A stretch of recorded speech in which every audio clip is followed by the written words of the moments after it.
تو بہت ہی امپورٹنٹ یہ کلام ہے، تو اس کو پڑھیں اپنی زندگیوں میں، اور اپنے چھوٹے چھوٹے اعمالوں کی، جو برے اعمال ہیں، برائیاں ہیں، جو چھوٹے گناہ ہیں، اس کی بخشش کروا لیں، تاکہ ہمارے نامہ اعمال میں نیکیاں موجود رہیں اور جو برائیاں ہیں، گناہ ہے، وہ مٹ جائے۔ تو جب بندہ مومن کے اعمال نامے میں نیکیاں زیادہ ہوں گی اور گناہ نہیں ہوں گے، تو واقعی میں وہ کیا ہے، اعمال بھاری ہو جائے گا، اعمال کے پلڑوں میں نیکیوں کا پلڑا بھاری ہو جائے گا، اور یہ بہترین زاد آخرت ہے۔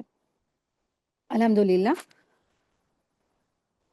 آج کا ہمارا جو لیسن ہے سورہ عبسہ آیت 21 سے آیت 42 ہے، یعنی پوری سورہ ختم ہو جائے گی۔ لفظی ترجمہ دیکھیے، بسم اللہ الرحمن الرحیم، ثم پھر، اماتہ اس نے اسے موت دی، فاقبرہ پھر اس نے قبر دی اسے، آیت دیکھیں آیت 22 ہے، ثم پھر، اذا جب، شاء وہ چاہیں گے، انشرہ وہ اٹھا کھڑا کریں گے اسے، آیت 23، کلا ہرگز نہیں، لما ابھی تک نہیں، یقضی اس نے پورا کیا، ماں جو امرہ اس نے حکم دیا تھا اسے، آیت 24، فَلْيَنْظُرِ بس چاہیے کہ دیکھے، الانسان انسان، الی طعامی اپنے کھانے کی طرف، آیت 25، انا بے شک ہم نے، سببنا انڈیلا ہم نے، الماء پانی، سبا خوب انڈیلنا، آیت 26، ثم پھر، شققنا الارض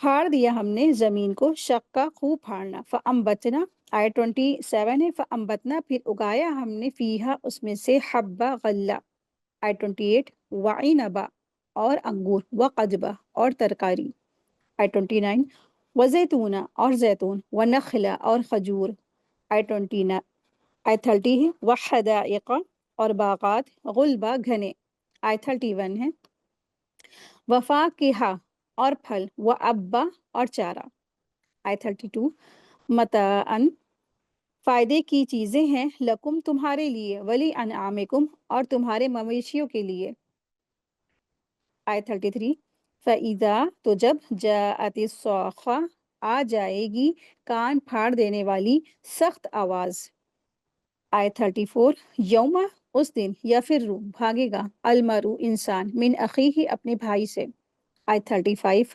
وَأُمِّهِ اور اپنی ماں سے، وَأَبِيهِ اور اپنے باپ سے، آیت 36، وَصَاحِبَتِهِ اور اپنی بیوی سے، وَبَنِيهِ اور اپنے بیٹوں سے، آیت 37، لِكُلِّ واسطے ہر، امرئن واسطے ہر شخص کے لیے، منہم ان میں سے، یومئذ اس دن، شأن یغنی ایسی حالت ہوگی جو بے پرواہ کر دے گی اسے، آیت 38، وجوہ ہوئیں کچھ چہرے، یومئذ اس دن، مسفرہ روشن ہوں گے، آیت 39، ضاحکۃ مستبشرہ ہنستے ہوں گے، خوشخبری پانے والے ہوں گے، آیت 40، ووجوہ ہوئی اور کچھ چہرے، یومئذ اس دن، علیہا ان پر، غبرہ غبار ہوگا، آیت 41، ترہقہا چھا رہی ہوگی ان پر، قطرہ سیاہی، آیت 42، اولئک یہی لوگ ہیں، ہم وہ، الکفرہ جو کافر ہیں، الفجرہ جو فاجر ہیں۔ اعوذ باللہ من الشیطان الرجیم، بسم اللہ الرحمن الرحیم۔ اللہ سبحانہ تعالیٰ ارشاد فرما رہے ہیں، آیت نمبر 21 دیکھیں، ثم اماتہ فاقبرہ پھر اسے موت دی اور پھر اسے قبر میں دفن کیا۔ اللہ تبارک تعالیٰ نے انسان کو بہت ساری نعمتیں عطا فرمائی ہیں، اور اللہ تبارک تعالیٰ نے انسانوں کو ان کی نعمتیں یاد دلائی ہیں، اور اللہ تبارک تعالیٰ نے انسانوں کو جو جو نعمتیں دی ہیں ان کا ذکر فرمایا۔ پہلے اس کے خود اپنے نفس میں نشانی ہے، وہ نعمتیں گنوائی، پھر اللہ تبارک تعالیٰ نے انسان کی جو تخلیق ہے نا، اس کی پیدائش کی ابتدا بیان کرنے کے بعد اللہ تبارک تعالیٰ نے اب اس کی انتہا کا تذکرہ کیا جا رہا ہے، یعنی انتہا، اختتام، موت، یعنی موت اور قبر۔ یہ ذکر اللہ تعالیٰ کی انعامات کے سلسلے میں آیا ہے۔ اس سے یہ بات واضح ہوتی ہے کہ انسان کی موت حقیقت میں کوئی مصیبت نہیں ہے، بلکہ ایک بڑی نعمت ہے، رحمت ہے۔ کیوں؟ کیونکہ موت انسان کو دارالقرار، یعنی ہمیشہ کی آباد رہنے والی آخرت کی جگہ تک پہنچانے والی ہے۔ اس لیے دراصل اس موت میں بھی اللہ تبارک تعالیٰ کی نشانی ہے۔ اس آیت میں موت کو بھی ایک نعمت کے طور پر ذکر کیا گیا ہے۔ موت کا احسان ہونا کس طرح سے ہے؟ اس کا اندازہ اس وقت ہوتا ہے کہ جب کوئی شخص کسی بڑی بھیانک بیماری میں بستر پر پڑا ہوتا ہے، وہ تڑپ رہا ہوتا ہے، تکلیف سے بے چین ہو رہا ہوتا ہے۔ اگر موت نہیں آ رہی ہوتی، گھر والے اور رشتہ دار، قرابت دار سب پریشان ہو جاتے ہیں۔ لمبی بیماری ہو گئی، اور پھر آپ دیکھیں کہ کتنا زیادہ ایکسپینسو آج کل علاج ہیں، گھر میں رکھو تو مصیبت، ہاسپٹل میں رکھو تو مصیبت۔ آپ دیکھیں کہ انسان 4-5 مہینے میں انسان پریشان ہو جاتے، گھر والے اوب جاتے، نہ کہ سالوں سال، 20 سال، 25 سال، 50 سال، اس وقت تو خود گھر والے ہی بوڑھے بیمار کمزور ہو جاتے ہیں نا۔ تو اس طرح سے اللہ تبارک تعالیٰ نے موت دے کر کے انسانوں پر بڑا احسان کیا ہے۔ تو لمبی بیماری ہو جانے کی وجہ سے یا مالی خرچے بڑھ جانے کی وجہ سے مریض بھی نا کسی کام کے قابل نہیں رہتا، اور گھر والے قرض دار، پریشان، خستہ حال ہو جاتے ہیں۔ ہر کوئی پریشان، اس وقت دل سے یہی دعا نکلتی ہے کہ یا اللہ، اس جو بیمار شخص ہے نا، اس کے اوپر رحم فرما، اسے موت دے دے تاکہ اسے بھی راحت مل جائے اور گھر والوں کو بھی راحت و سکون مل جائے۔ تو بعض وقت لوگ اس طرح سے دعائیں بھی کرتے ہیں۔ کیونکہ لوگ اتنا پریشان ہو جاتے ہیں۔ اگر موت نہ آتی تو آپ دیکھیں کہ اگر انسان کو نا موت نہ آتی تو یہ زمین انسانوں کے لیے تنگ ہو جاتی۔ آپ نے دیکھا ہوگا کہیں پر کوئی جیسے ڈھانچہ وغیرہ جھاڑیوں میں یا جنگل میں کنکال ایسے نکلتے ہیں تو کیسا بد شکل ایسا ہوتا ہے، نہ کہ جب اپنے ہی رشتہ داروں کا یہ حال دیکھا جاتا کہ سڑک پہ پڑا ہے کوئی رشتہ دار، اور پھر اس کے جسم سے دھیرے دھیرے اس کی جو اسکن ہے اتر رہی ہے، بال اتر رہے ہیں، دانت نکل رہے ہیں، پھر اس میں کیڑے پڑ رہے ہیں، اور پھر وہ دھیرے دھیرے اس کی بوٹیاں غائب ہو رہی ہیں، پھر وہ کنکال بن رہا ہے۔ تو کیا گھر والے یہ چیز دیکھ سکتے؟ قطعی دیکھ نہیں سکتے۔ لوگ بے ہوش ہو کے ان کے ہارٹ اٹیک ہو جاتا۔ تو اللہ تبارک تعالیٰ نے یہ انعام کیا کہ اس کو قبر عطا فرمائی، ایک مومن کو، ایک مسلمان کو، لوگوں کو قبر عطا فرمائی تاکہ ان تمام پریشانیوں سے چھٹکارا ہو سکے، گھر والوں کو سکون اور اطمینان ہو سکے۔ تو اللہ تبارک تعالیٰ نے یہ بہترین انتظام کیا کہ اللہ تبارک تعالیٰ نے قبر کا انتظام کیا۔ تو جو یہ زمین ہے نا انسانوں کے لیے تنگ ہو جاتی، ہر جگہ بھیڑ ہی بھیڑ ہوتی اور سکون و سلامتی ممکن نہیں رہتا۔ رسول اللہ صلی اللہ علیہ وسلم نے ارشاد فرمایا کہ موت تو مومن کے لیے ایک تحفہ ہے۔ رسول اللہ صلی اللہ علیہ وسلم کا ایک کہ آپ صلی اللہ علیہ وسلم نے ارشاد فرمایا، مجھ سے کہا گیا کہ قوم کے سردار نے ایک خوبصورت مکان بنایا، اس میں دسترخوان سجایا اور ایک دائی بھیجا تاکہ سب کو بلائے۔ جس نے اس دعوت کو قبول کیا وہ گھر کے اندر آیا، دسترخوان سے کھانا کھایا اور سردار اس پر راضی ہو گیا، اور جس نے اس پکارنے والے کی بات نہیں مانی وہ باہر ہی رہا، اس نے نہ کھانا کھایا اور نہ مکان میں داخل ہوا، تو سردار اس پر ناراض ہوا۔ تو جو تشبیہ ہے اس میں سردار کون ہے؟ اللہ تبارک تعالیٰ ہے۔ دائی یعنی بلانے والے کون ہے؟ رسول اللہ صلی اللہ علیہ وسلم ہے۔ اور مکان جو ہے اس میں تشبیہ دی گئی اسلام کی، اور دسترخوان کی تشبیہ ہے جنت سے۔ ٹھیک ہے، اس طرح سے تشبیہ دی گئی تھی۔ فَأَقْبَرَهُ، پھر اس کو قبر میں داخل کیا گیا۔ تو یہ بھی ایک بڑی نعمت ہے، ایک بڑا انعام ہے کہ اللہ تبارک تعالیٰ نے انسان کو جانوروں تک نہیں جیسے چھوڑے، جیسے جانور مر جاتے ہیں، سڑ جاتے ہیں، سڑکوں پہ پڑے رہتے ہیں اور بدبویں اڑ رہی ہیں، کوئی سویپر آ کے ان کو ٹھیلے میں رکھ کے اور کھینچ کے اور بانس ڈنڈوں سے لے کے جا رہا ہوتا ہے نا، کتنا لوگ حیران پریشان ہوتے ہیں۔ اگر ایک گھر کے آس پاس کوئی ڈاگی ہی مر جاتا ہے نا، تو کتنا پریشان ہو جاتے ہیں لوگ۔ لیکن اللہ کی کتنی بڑی رحمت ہے، کتنی بڑی رحمت کی اس نے انسان کی جو ہے قبر کے لیے انتظام کیا، انسانوں کو جانوروں کی جیسے مرتا گلتا سڑتا نہیں چھوڑ دیا کہ جب وہ مر جائے تو زمین پر گلتا سڑتا رہے، نہیں، بو مارتا رہے، نہیں، بلکہ اس کو قبر دی۔ اللہ تبارک تعالیٰ نے انسان کے جنازے کو درندوں سے بھی محفوظ کیا۔ اب اگر انسانوں کے جنازے سڑکوں پہ پڑے ہوتے تو ظاہر سی بات ہے اسے کتے، بھیڑیے، شیر، چیتے سب کھا رہے ہوتے نا، لیکن اللہ تبارک تعالیٰ نے عزت کے ساتھ انسانوں کو قبر میں دفن کروایا۔ اللہ تبارک تعالیٰ نے انسان کے جنازے کو درندوں سے بھی محفوظ رکھنے کے لیے اور لوگوں کو حکم دیا کہ میت کو قبر میں دفن کرے۔ قبرہ سے مراد ہے جس کا مطلب ہوتا ہے قبر میں رکھنا۔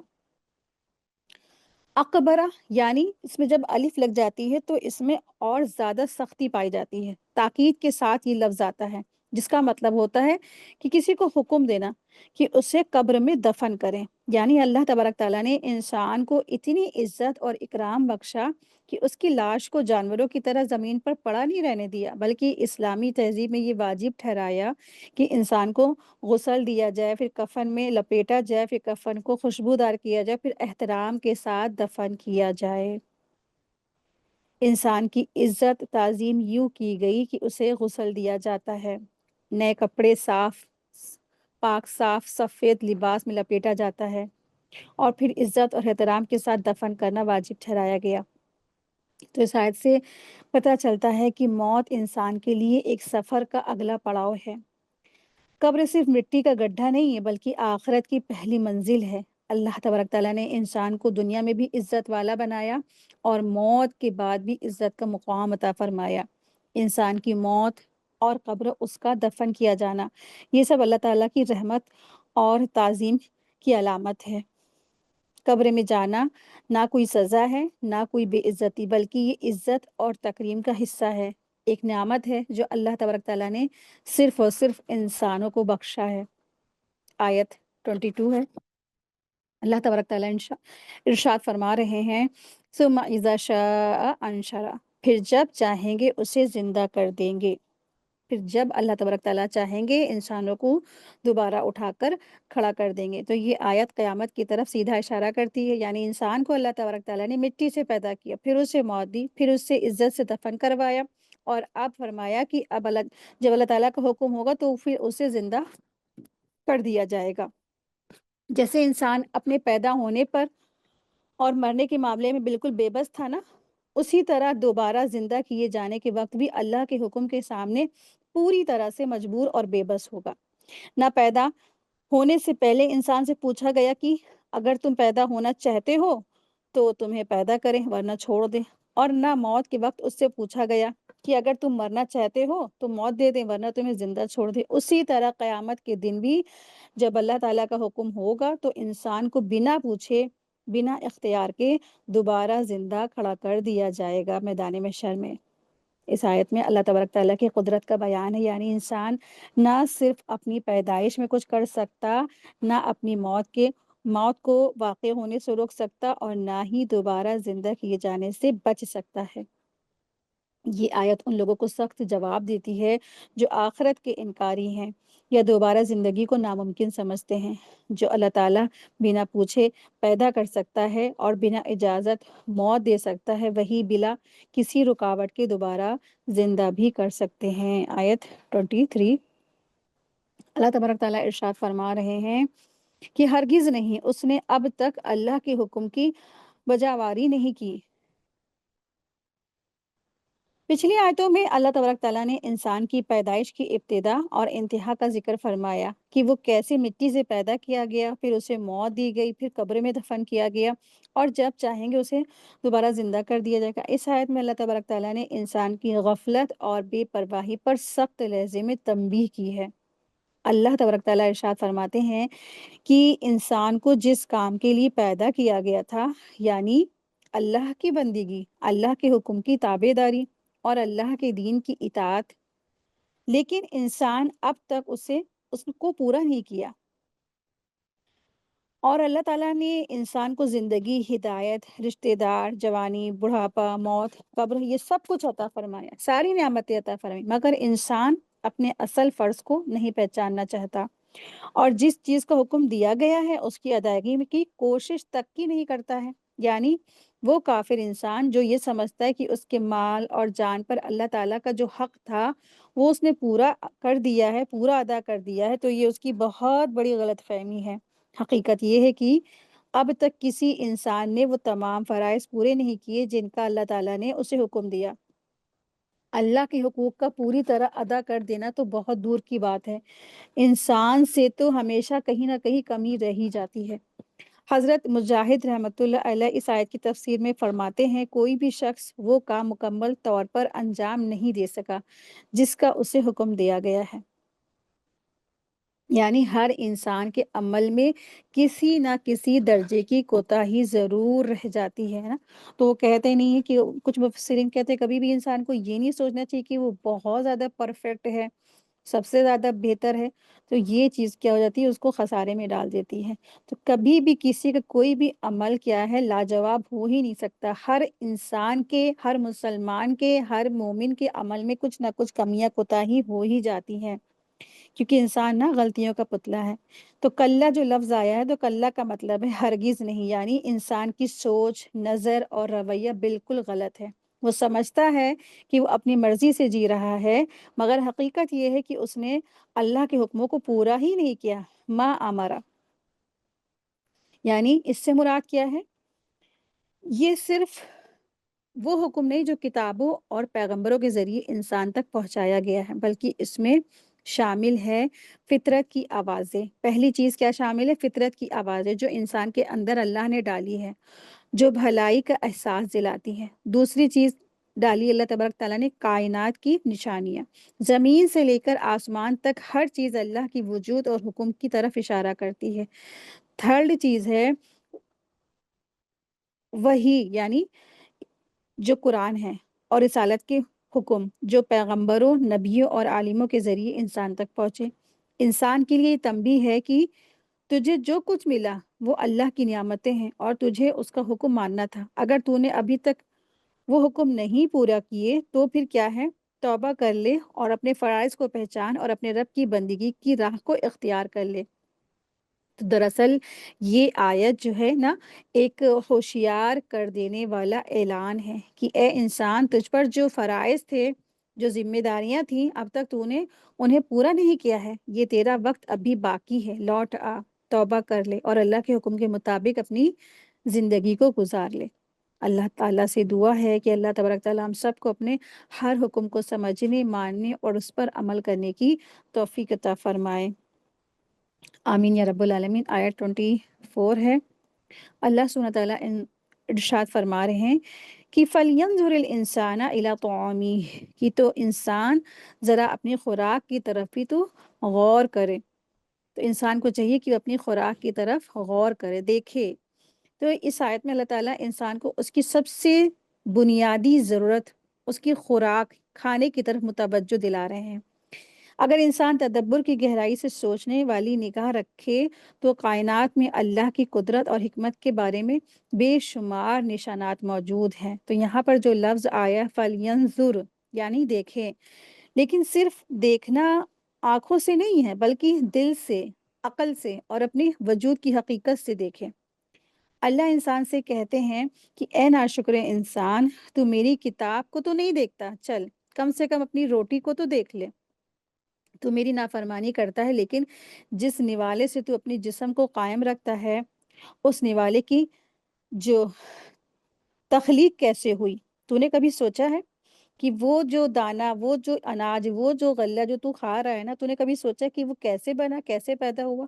وہ کھانا، وہ اناج کتنے مرحلوں سے گزر کر تیرے پاس آیا؟ تم نے کبھی اس چیز پہ غور کیا؟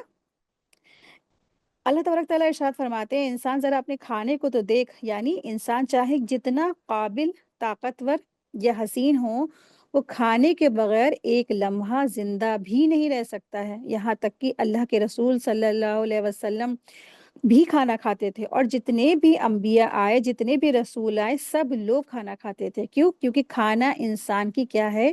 ویکنس ہے۔ عیسیٰ علیہ السلام کو جو خدا کہنے والے تھے نا، اللہ تعالیٰ نے ان کے بارے میں بھی فرمایا کہ عیسیٰ علیہ السلام اور ان کی ماں کیا کھانا کھاتی ہیں، وہ لوگ تو کھانا کھاتے ہیں۔ اور جب انسان کی کوئی، جب کسی خدا کی کوئی کمزوری، تو وہ بھلا خدا کیسے ہو سکتا ہے؟ وہ تو ایک معمولی انسان تھے۔ عیسیٰ علیہ السلام بھی معمولی انسان، اور ان کی ماں بھی کیا ہے؟ معمولی انسان۔ جتنے بھی انبیاء رسول ہیں وہ سب معمولی انسان، لیکن کافروں نے کیا کیا؟ اسی بنیاد پر اعتراض کیا تھا۔ ملحاظ الرسول یاکل الطعام ویمشی فی الاسواق، یہ کیسے رسول ہیں جو کھانا کھاتے ہیں اور بازاروں میں چلتے پھرتے ہیں نا؟ یہی اعتراضات کفار مکہ نے بھی کیا تھا۔ اب سوال یہ ہے کہ کیا کبھی انسان نے غور کیا کہ یہ کھانا آخر آیا کہاں سے ہے؟ یہ کھانا کیسے بن کے ہماری پلیٹ میں آتا ہے؟ ہم کھانا کھا تو بہت بار رہے ہوتے ہیں، کیسے؟ ٹی وی دیکھتے ہوئے، موبائل چلاتے ہوئے،